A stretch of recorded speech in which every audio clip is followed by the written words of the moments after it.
Bien, hermanos, vamos a orar al Señor una vez más, porque si el Señor no edifica la casa, en vano trabajan los edificadores. Y por lo tanto, no necesitamos un predicador, necesitamos la obra del Señor a través de su palabra. Así que el Señor usa instrumentos, claramente, pero tiene que ser el Señor hablándonos. Así que vamos a orar al Señor una vez más. Amado y buen Padre, venimos delante de ti, Señor, por medio de la sangre del Cordero. Venimos, Señor, sabiendo que hemos sido perdonados de todos nuestros pecados por medio de tu gracia. Y una vez más nos reunimos en el día del Señor para escuchar tu voz, Señor. Háblanos a través de tu palabra, que sea tu Espíritu Santo obrando en nuestros corazones, que a veces son duros, se distraen, no quieren escucharte, Señor, por nuestro pecado. Pero tú eres un Dios bueno, Señor. Obra en nosotros lo que nosotros no podemos hacer por nosotros mismos, Señor. Danos oídos que oyen, ojos que ven. Permítenos en esta hora regocijarnos en la obra de Jesús. Necesitamos de tu obrar en nosotros, Señor. Primeramente en mi Padre. En el nombre de Jesús. Amén y amén. Recuerdo cuando yo era chico y las canciones cambian de país en país, ¿no? Entonces, en Argentina, cuando yo era pequeño, había una canción que hablaba de la presencia de Dios. Y la canción decía algo así, la letra. Dios está aquí, tan cierto como el aire que respiro, tan cierto como en la mañana se levanta el sol, tan cierto que cuando le hablo Él me puede oír. ¿Sí? ¿La reconocen? Haga así con la cabeza. Muy bien, ahí veo. Y es una preciosa canción, ¿no? Y Dios está aquí y tan cierto como el aire que respiro, tan cierto como en esta mañana se levantó el sol, como el calor que nos da en la piel, ahí está Dios con nosotros. Y es una canción preciosa y nos encantaría que esa fuera nuestra experiencia cada día, ¿verdad? En esos estados de la vida cristiana donde somos conscientes de la presencia de Dios cada día, cada momento, como dice esa canción. Somos conscientes de la presencia de nuestro buen y amoroso Dios con nosotros, cerca de nosotros. Nos encantaría enfrentar cada situación en nuestra vida, cualquiera que fuera, con este tono, ¿no? Que Dios está ahí con una certeza inamovible, como el aire que respiro, como el sol que calienta por la mañana. Dios está aquí. Que su presencia está aquí para nosotros, que Él está aquí para proveer todo lo que yo necesito, que Él nunca nos dejará ni nos abandonará. Y por supuesto esa es la experiencia que todos nosotros, si estamos en Cristo, quisiéramos tener. Pero alguno puede pensar, bueno, mi vida no luce tan así. Bueno, la mía tampoco, bienvenido al pecado. Por causa de nuestro pecado, nuestro corazón, nuestra vida no luce así todos los días. Hay circunstancias en nuestra vida que son duras para nuestro corazón. Son tan duras para nuestro corazón en ocasiones en que vos y yo nos podemos llegar a preguntar, ¿y si Dios no está aquí? ¿Cómo puede ser que Dios esté tan cerca de mí y yo esté sufriendo esta prueba? ¿Cómo puede ser que Dios esté tan cerca de mí y no me saque de esta situación? ¿Cómo es posible que Dios me deje solo cuando más lo necesito? ¿Será que Dios me ha abandonado? Y por supuesto, y acá después de esa pregunta puede venir algo a nuestra mente, y es nuestro conocimiento intelectual. Nuestro conocimiento intelectual de la palabra de Dios nos dice como vimos en el Salmo 139 al inicio del servicio, que Dios está en todos lados, que Dios es omnipresente, que Él es omnipotente. Si nosotros tomamos un examen a todos los que estamos acá y contestamos la pregunta si Dios está presente, nosotros vamos a poner que sí. Ese es nuestro conocimiento intelectual. Pero alguien dijo que la distancia más larga es entre nuestro conocimiento intelectual y la experiencia de nuestro corazón. Son dos cosas completamente distintas. Una informa a la otra, pero no siempre lo que hay acá repercutió en nuestro corazón. Y por eso, antes de que pienses sobre vos mismo que ya está, que sí, yo sé que Dios está conmigo, está bien, pero hay momentos en que la adversidad llega a tu vida de una manera tal que nuestro corazón puede experimentar lo contrario a lo que afirma nuestro conocimiento. ¿No es así?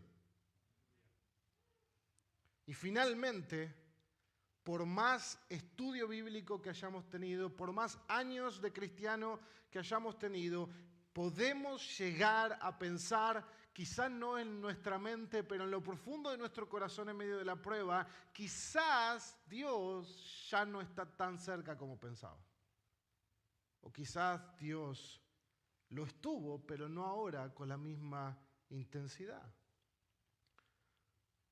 Había un misionero en Argentina que decía que nuestro corazón es como un dentrífico, pasta de dientes, no sé cómo se dice acá. Cuando uno aprieta ese dentrífico, es una pregunta muy sencilla. ¿Qué sale? Lo que hay adentro, ¿verdad? Entonces, cuando la prueba nos aprieta, ¿qué sale? Lo que hay adentro. No, pero yo no soy así. No, sí sos así. Solamente que había que apretar lo suficiente para que lo que hay adentro salga. Para que tu corazón y el mío, luego de una prueba lo suficientemente estresante, agotadora y duradera, pueden empezar a ver a Dios cada vez más lejos. Y cuando eso pasa, quizás no salga de tu boca, pero puedo asegurarte que en tu corazón ya has pensado, ¿y si Dios no está tan cerca de nosotros como pensábamos antes? Bueno, eso es lo que está experimentando el pueblo de Israel en Éxodo 17. El pueblo de Dios está a punto de pensar que ya Dios no está con ellos. Y me gustaría leer brevemente y rápidamente nuevamente estos versículos para ver con otros ojos lo que tenemos acá. Dice el texto que toda la congregación de los israelitas marchó por jornadas desde el desierto de Sin conforme al mandamiento del Señor. Acamparon en Refidim y no había agua para que el pueblo bebiera. Entonces el pueblo discutió con Moisés y le dijo: «Danos agua para beber». «¿Por qué discuten conmigo?», le dijo Moisés. «¿Por qué tientan al Señor?». Pero el pueblo tuvo sed allí.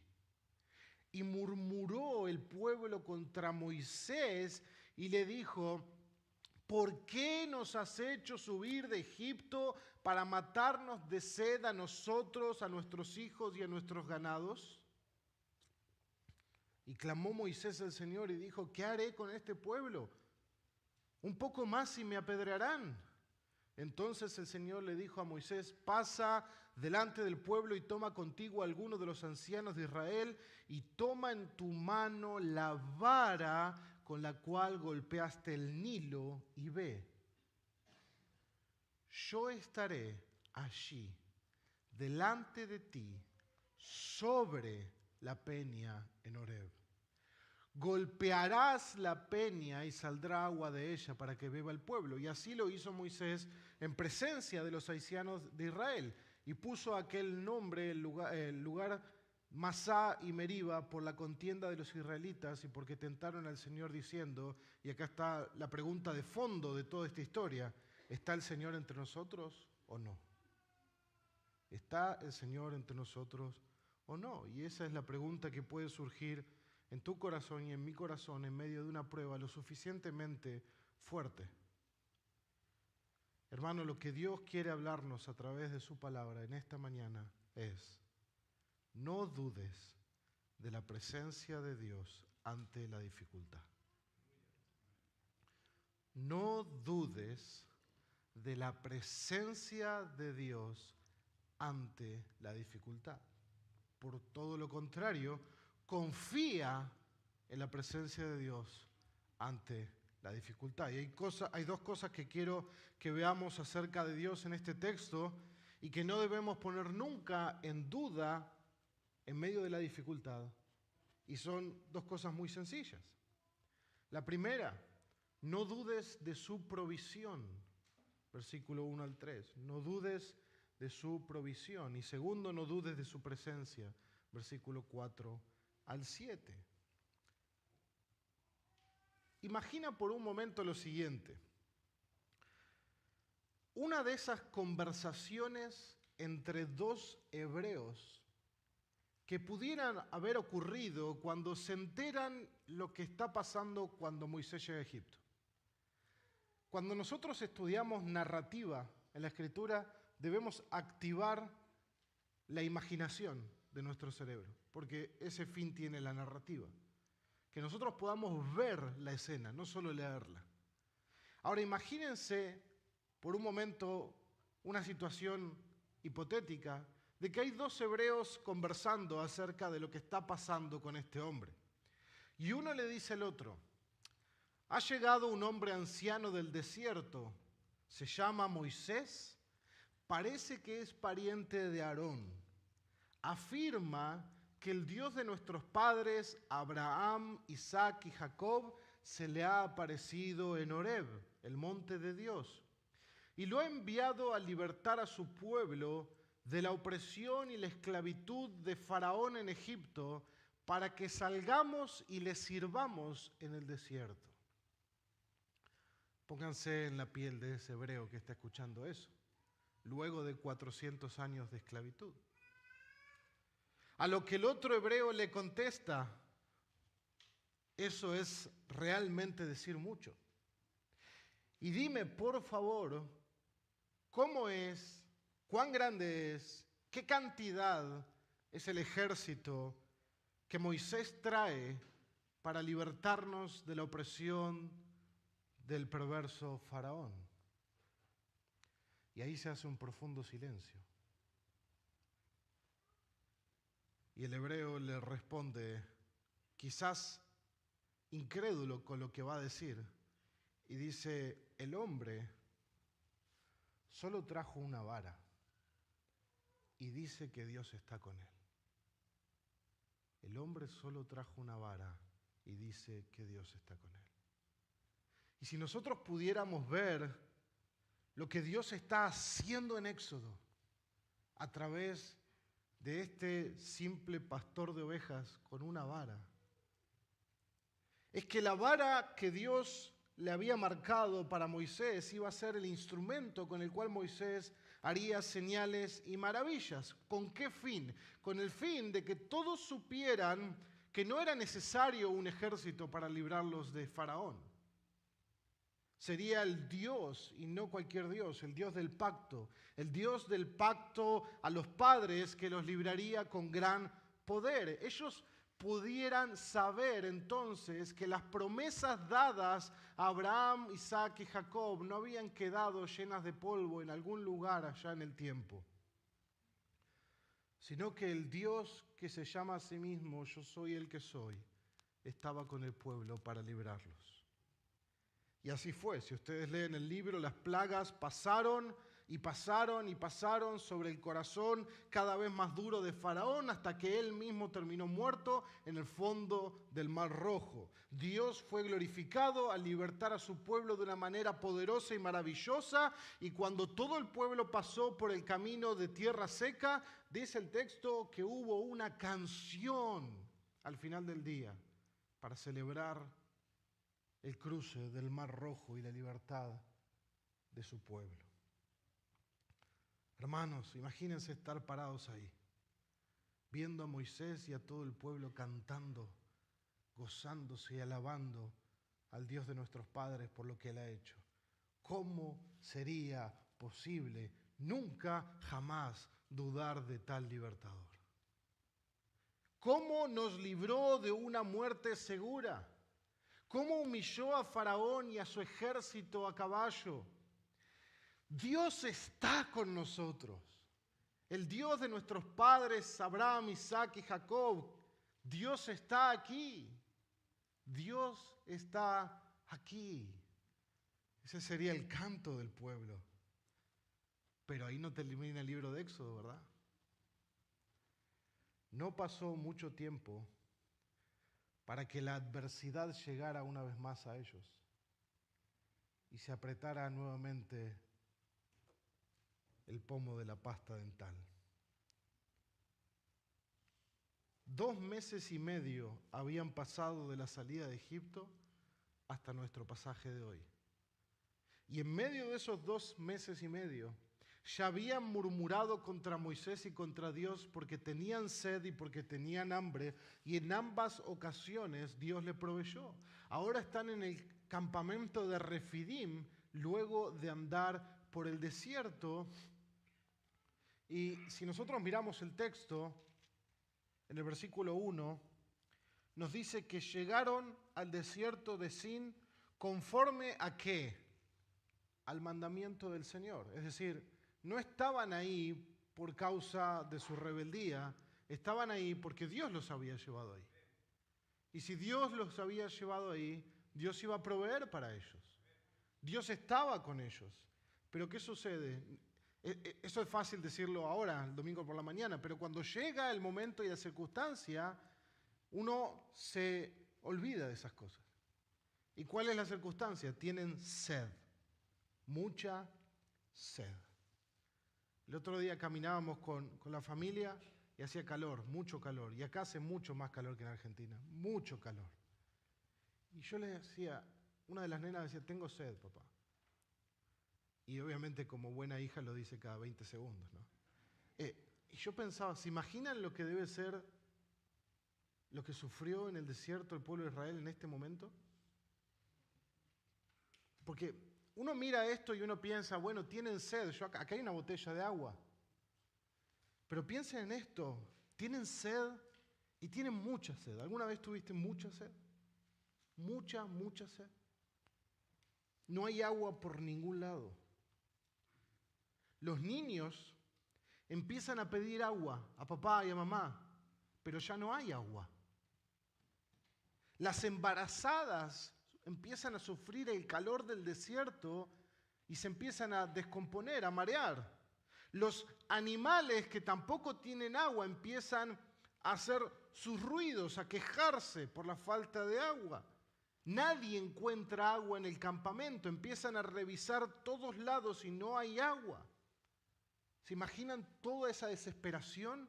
No estamos hablando de 10 personas que quieren una botella, estamos hablando de miles y miles y miles de personas.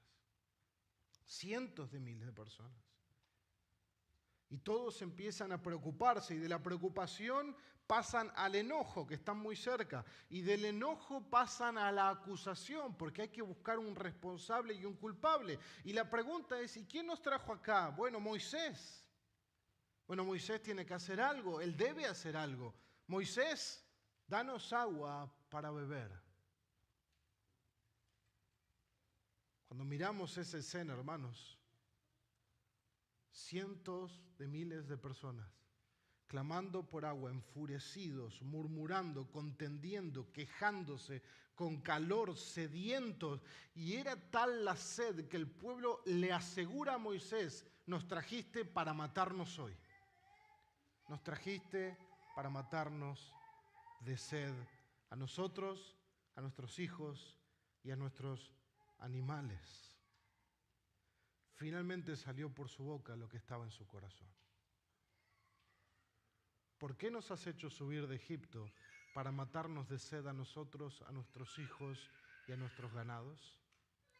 Ahí es cuando la prueba aprieta el corazón lo suficiente para pensar, ¿y si Dios no está aquí?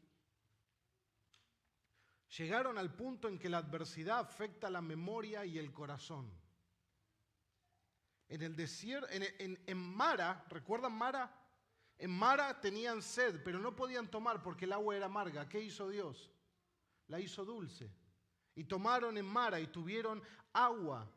Luego pasaron por el desierto de Sin y tuvieron hambre y volvieron a murmurar. Y Dios, que hizo en su misericordia, les envió codornices y apareció pan del cielo. Cayó pan del cielo para ellos. Pero una prueba más y Dios tiene que habernos abandonado. Vieron su provisión en el pasado, pero en la prueba que viene, Dios tiene que estar lejos de nosotros. Dios ya no puede proveernos, a Dios se le acabó el crédito, Dios ya no tiene poder, Dios ya no tiene recursos. Dios no puede estar con nosotros si tenemos una dificultad como esta. Dios nos trajo a nuestra tumba. Moriremos de sed en el desierto. Dios no está aquí. ¿Vieron cómo pasamos de uno a otro? Y antes de que alguno de nosotros levante la mano para tirar la primera piedra, pensá en tu propio corazón y pensá en tu amnesia espiritual. Tu propia amnesia espiritual. ¿Cuántas veces Dios proveyó para vos en tus dificultades, aunque parecía imposible? ¿Cuántas cosas hizo Dios por vos en el pasado? ¿Cuántas veces viste su mano en tu propia vida? Pero llega una nueva dificultad, una nueva adversidad, una nueva prueba, quizás más duradera que otras, quizás más profunda que otras, y ya no es tan fácil ver su provisión. Y empezamos a tener duda en nuestros corazones. Y la duda asalta nuestro corazón cuando las dificultades sobrepasan lo que pensamos acerca de Dios y su provisión contra nosotros. Y acá esto es interesante, porque cuando la duda llega a nuestro corazón, empieza a competir con lo que nosotros confiamos y sabemos de Dios. Y cuando la duda es más fuerte y la prueba es más fuerte y nuestras convicciones acerca del carácter de Dios no son tan fuertes, ahí es donde tambaleamos. Y naturalmente las circunstancias nos desesperan y no vemos la salida. Y en lugar de enfocarnos en Dios, ¿en qué nos enfocamos? Nos enfocamos en la dificultad, nos enfocamos en cómo voy a salir de esto. En lugar de confiar en las promesas de Dios, de su provisión, de su propio carácter, nos volvemos contra Dios en queja en muchas ocasiones porque parece que Él no está haciendo nada, parece que el reloj sigue avanzando y parece que Dios no tiene pensado hacer nada al respecto. Ahí es donde tentamos al Señor, juzgamos a Dios, juzgamos su poder, juzgamos sus motivaciones hacia nosotros. Y cuando pasa eso, la desesperación de la dificultad apaga la confianza que tenemos en Dios y de eso debemos arrepentirnos. De pensar que Dios es como vos o como yo, o que Dios es como algún hombre estafador, que de repente obra engañosamente con nosotros como si fuera un hombre más, que Él nos sacó de Egipto y ahora en una prueba nos va a abandonar. Nos estafó. Nos vendió algo que no era. Bueno, pero Dios no es como nosotros. Eso es tentar al Señor, dudar de su carácter, desconfiar de lo que Él había prometido. Él había prometido que iban a entrar en la tierra prometida. Y para eso falta. Entonces, imagínense todo lo que dice lo que ellos están haciendo. Dice que Dios es mentiroso. Dice que Dios es cruel. Dice que Dios los engañó. ¿Por qué? Porque si ellos mueren en el desierto, menos van a entrar en la tierra prometida. Así actuamos nosotros en muchas ocasiones. Dios prometió que te resucitará en el día final, pero seguimos dudando hoy. Ese no es el Dios en el cual confió Abraham cuando él salió sin saber a dónde iba. El Dios del pacto, Yahweh, el Dios que provee siempre para hacer su voluntad, el Dios que provee todo lo que necesitamos para obedecer su palabra, el Dios que provee todo lo que necesitamos para que Él cumpla sus promesas en nuestra vida. Hermano, Dios quiere que no dudes de su provisión para tu vida. Hay momentos en la vida cristiana que son realmente dramáticos. Hay conflictos en la iglesia por causa de nuestro pecado. Hay situaciones de pecado en la iglesia dolorosas. Hay situaciones de peligro. Hay situaciones de enfermedad. Hay situaciones de salud, de dolor. Hay situaciones de agotamiento físico y espiritual, donde una persona está tan golpeada por diferentes pruebas que piensa que la única salida es renunciar a todo. Hermano, Dios no te puso en su camino para dejarte solo. Dios no te puso en su camino para que mueras de sed. El pueblo había llegado a Refidim. El pueblo había llegado a Refidim porque ellos estaban obedeciendo la voluntad de Dios. Y cuando nosotros obedecemos la voluntad de Dios en nuestra vida, eso también puede llevarnos a pruebas muy difíciles. Dios sabe exactamente dónde estás porque Él te llevó a donde estás. Y Él proveerá para tu dificultad porque ya lo hizo y lo hará de nuevo. Por eso debes confiar en Dios, confiar en su provisión, confiar que Él siempre proveerá para tu vida. Y la pregunta es, ¿por qué siempre proveerá para tu vida? Y eso está ligado con el segundo punto, y es que Dios siempre estará con vos. Es la presencia de Dios con nosotros que nos garantiza la provisión de Dios para nosotros. Lo que pasa es que nosotros nos olvidamos de estas cosas. Como cristianos, hermanos, enfrentaremos momentos de dificultad y no debemos dudar de la provisión de Dios. Imagínense a Moisés. Moisés está haciendo lo que Dios le pide y esta gente casi lo apedrea. Puedo ver las piedras volando por algún lado. La gente agarrando piedras persiguiendo a Moisés y Moisés yendo al Señor. Señor, estoy haciendo tu voluntad, estamos donde vos nos decís, estamos predicando la palabra, estamos haciendo lo que vos querés y mirad todas las circunstancias y los líderes en la iglesia recibiendo piedras por todos lados. Bueno, hermanos, que te apedreen no significa que no estés haciendo lo que Dios quiere que hagas. Muchas veces los líderes de la iglesia necesitan recordar esto y llevar al Señor todas sus cargas y preocupaciones. Porque aunque a veces el pueblo de Dios pueda volverse en queja y en murmuración contra los líderes, si tienen la confianza de que están obedeciendo la palabra de Dios, pueden descansar en eso, en que Dios va a proveer para esa situación. Eso nos lleva a nuestro segundo punto, versículos 4 al 7, y es cuando el Señor le dice a Moisés lo que ha de hacer. Moisés clama a Dios y Dios le dice, pasa delante del pueblo y toma contigo a alguno de los ancianos de Israel. Esto es decir, son los representantes del pueblo, son los líderes del pueblo. Toma contigo a los líderes del pueblo. Toma en tu mano la vara con la cual golpeaste el Nilo y ve, yo estaré allí delante de ti sobre la peña en Horeb. Y la peña es de las rocas más duras que existen. Y Dios dice que Él va a estar sobre esa roca, sobre esa peña, y cuando Moisés golpeara la peña, brotaría agua para que el pueblo bebiera de ahí. Y algo interesante que Dios le pide a Moisés en esta ocasión, como le ha pedido en otras ocasiones, es que tome en su mano la vara. Esa vara de la que hablábamos al principio. Toma en tu mano la vara. ¿Ustedes recuerdan la primera vez que apareció la vara? Moisés ve una zarza que no se consume, una zarza ardiendo de fuego. Y cuando él se acerca y tiene esta conversación con el Señor le pregunta a Moisés en Éxodo 4:2, ¿qué es eso que tienes en la mano? Obviamente que Dios sabía qué era. Una vara, le dice Moisés. Y Dios le había dicho, entonces con esa vara la llevarás en tu mano y con esa vara harás señales, en el versículo 17.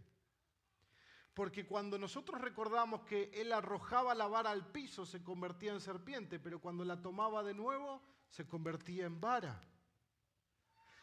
Y algo sumamente interesante es que en el versículo 20, cuando Moisés sale de Egipto, sale de Madián para ir a Egipto a obedecer la voluntad de Dios, Moisés, escribiendo el Pentateuco, relatando esto, Moisés dice que cuando él salió con su familia, tomó también la vara de Dios en su mano. Pregunta, ¿de quién era la vara? Al principio, ¿de quién era? Y cuando sale de Madián, ¿de quién es? De Dios.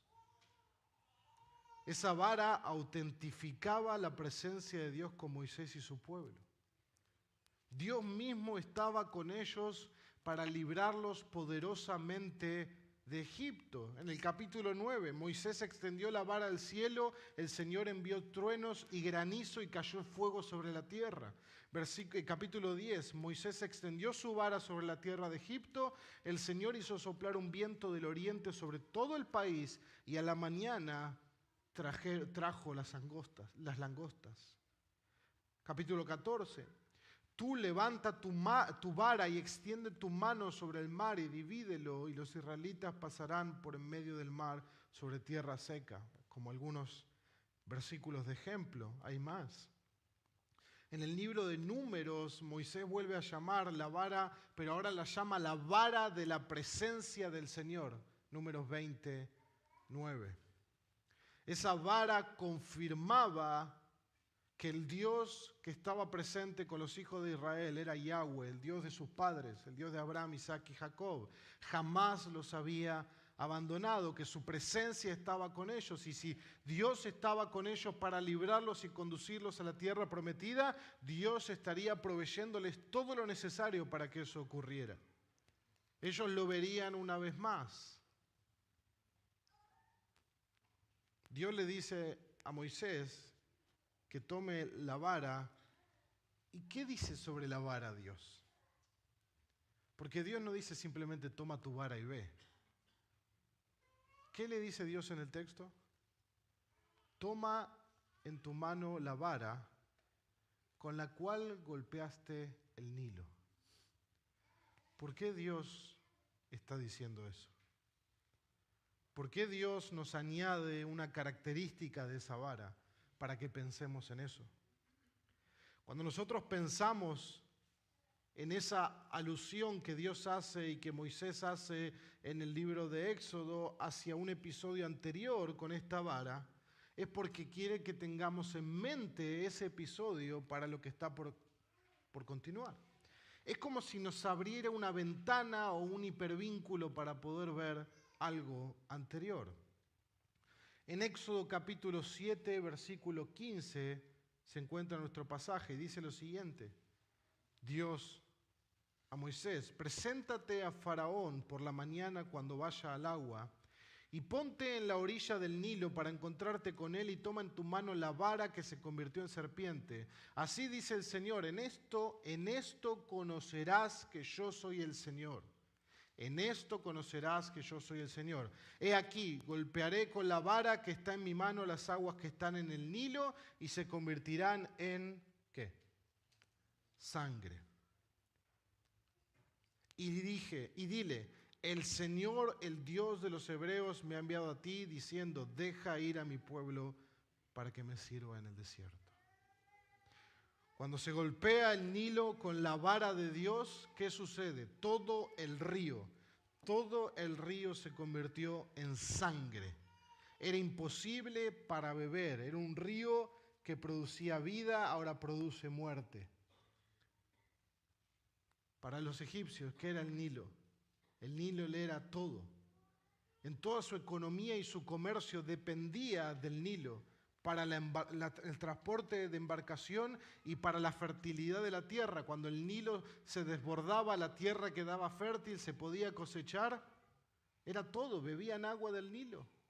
Pero cuando Moisés golpea el Nilo con la vara de Dios, toda el agua del Nilo se convierte en sangre. Imagínense todo eso. Lo que significaría para los egipcios. Ellos creían que el Nilo era una especie de deidad por todo lo que les proveía. Pero ahora, ¿qué les da? Muerte. Y dice el texto más adelante que los egipcios cavaban pozos de agua desesperados para ver si hallaban agua, porque no podían beberla del río. Y ahora Dios daría de beber agua a su pueblo para que viva por el golpe de su vara en la roca, en la peña de Horeb. Y Dios estaría sobre la peña de Horeb que Moisés golpearía. Es interesante que el golpe que al principio trajo muerte a los enemigos, ese golpe traería vida ahora al pueblo de Dios por medio del agua que brotaría de la roca. Y hermanos, nosotros pudiéramos pasar muy rápido por estos pasajes y en español no nos daríamos cuenta de ciertas cosas. Este no era cualquier golpe, porque nosotros usamos la palabra golpear para muchas cosas, ¿verdad? Entonces uno dice, bueno, golpee la puerta y pase.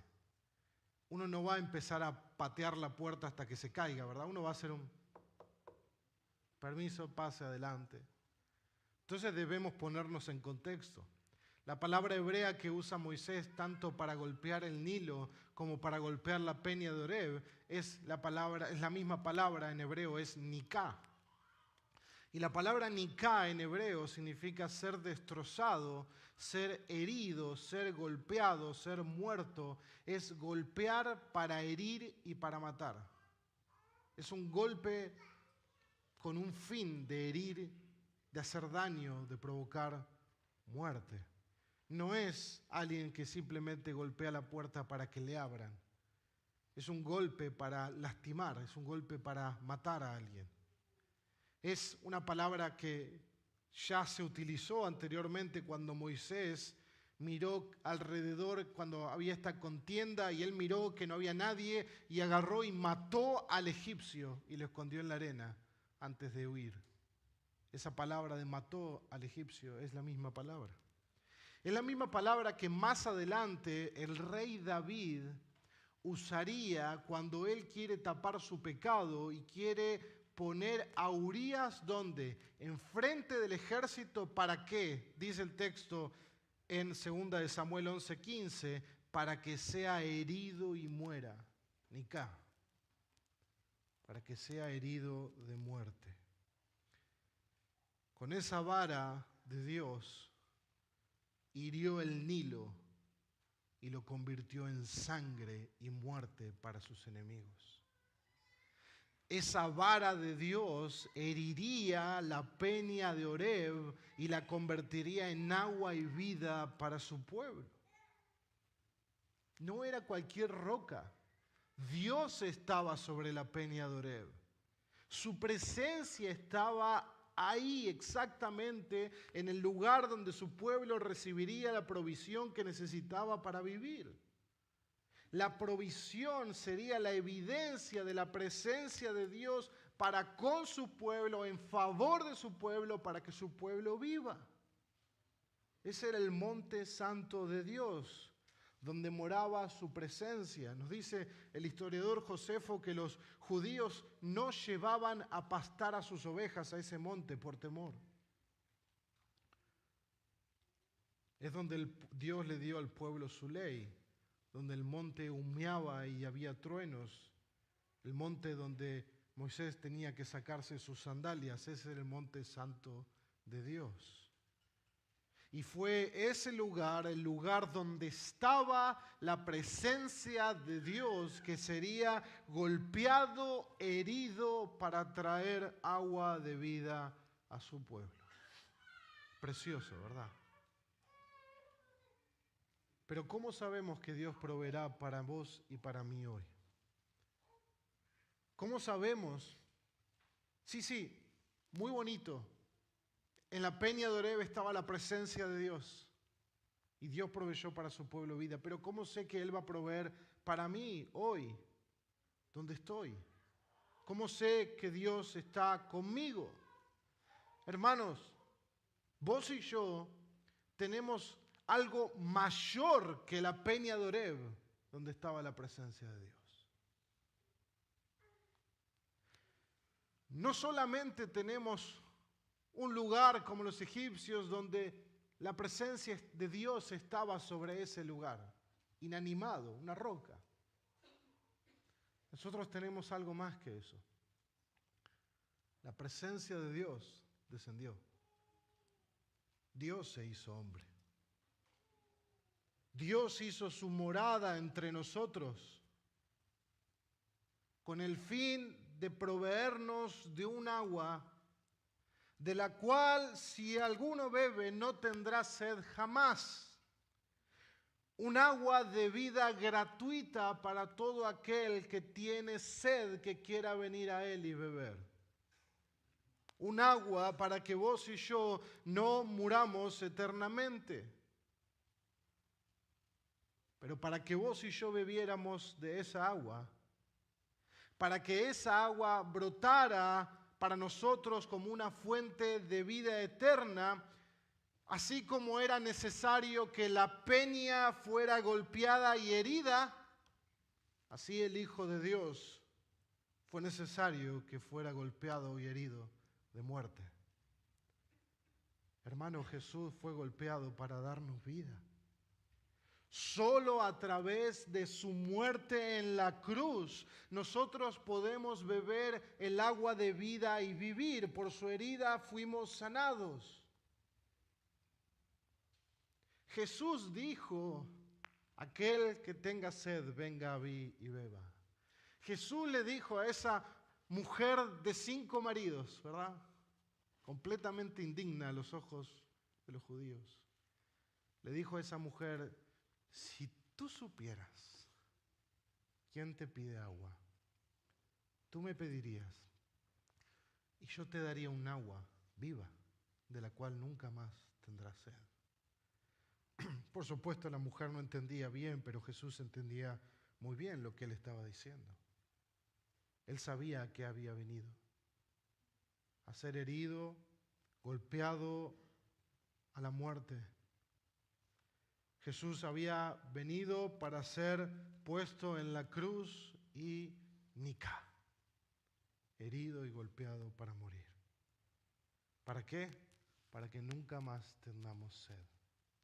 No una sed corta, efímera, como el pueblo que luego volvió a tener sed, sino una sed espiritual, de la cual, bebiendo del agua que Cristo provee, de nuestro interior corren ríos de agua de vida. Hermano, ¿cómo dudar de que Dios está hoy con nosotros ante la dificultad? ¿Cómo vas a dudar de que Dios va a proveer o que Dios no está con vos? ¿Cómo vas a dudar cuando Jesús fue golpeado por vos y por mí?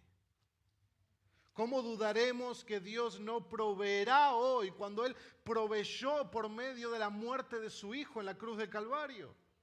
Nos unimos con el espíritu que Pablo escribe en Romanos 8 cuando dice: ¿qué diremos a esto? Si Dios está por nosotros, ¿quién contra nosotros? Pablo dice: el que no negó ni a su propio Hijo. ¿Cómo sabemos que Él no lo negó? Porque Pablo sigue diciendo, sino que lo entregó por nosotros. ¿A qué? Lo entregó a morir por nosotros. Por lo tanto, esta es la lógica de Pablo. Si Él no negó a su propio Hijo, sino que lo entregó por vos y por mí, la lógica de Pablo es: ¿cómo no nos dará con Él todas las cosas? ¿Qué estás atravesando hoy, mi hermano? ¿Qué dificultad te abruma al punto de hacerte dudar de la provisión y la presencia de Dios? Si estás ahí, mirá la cruz. Mirá a Jesús siendo golpeado por vos y por mí. ¿Cómo Dios nos abandonará? ¿Cómo Dios no proveerá si ya nos ha provisto a su Hijo unigénito? Mirá a Jesús y confía en Dios. Mirá a Jesús y confía en Dios, porque Él está con nosotros. No dudes de la presencia de Dios ante la dificultad. Moisés cambió el nombre de este lugar a Masá y Meriba, que es contienda y tentación. Y es interesante que donde ellos quisieron poner prueba al Señor, en realidad ellos estaban siendo puestos a prueba y no pasaron la prueba. Pero gracias al Señor por su provisión para nosotros en Cristo. Puede ser que nosotros nos sintamos culpables por haber tentado al Señor. Puede ser que nosotros nos sintamos culpables por nuestra duda delante del Señor. Pero el Señor ha provisto para nuestros pecados, hermano. El Señor ha provisto a Cristo. Podemos confiar. ¿Está entre nosotros el Señor o no? ¿Está entre nosotros el Señor o no? Pregunta el texto. Sí, Él está con nosotros. Dios estuvo aquí, Dios estará aquí y Dios está aquí. Señor amado, te damos gracias por tu palabra. Te rogamos, Señor, que nos ayudes a confiar en la obra de Cristo en nuestro favor. Cuando estemos cargados por nuestros pecados, cuando nuestros pecados nos abrumen, que podamos mirar la cruz y ver a Jesús, la roca eterna, siendo golpeado por nuestros pecados. Y a partir de su muerte, de su herida, brotó el agua de vida para nosotros, para aquel que quiera venir a Él y beberla. Señor, renueva nuestra confianza en vos. Ayúdanos a saber que aunque te sintamos lejos, tú estás cerca. Porque no es que vivimos por lo que sentimos, sino por la fe. Por la fe en tu palabra, en tus promesas y en tu carácter. Te damos gracias, oh Dios, en el nombre de Cristo, nuestro amado Señor.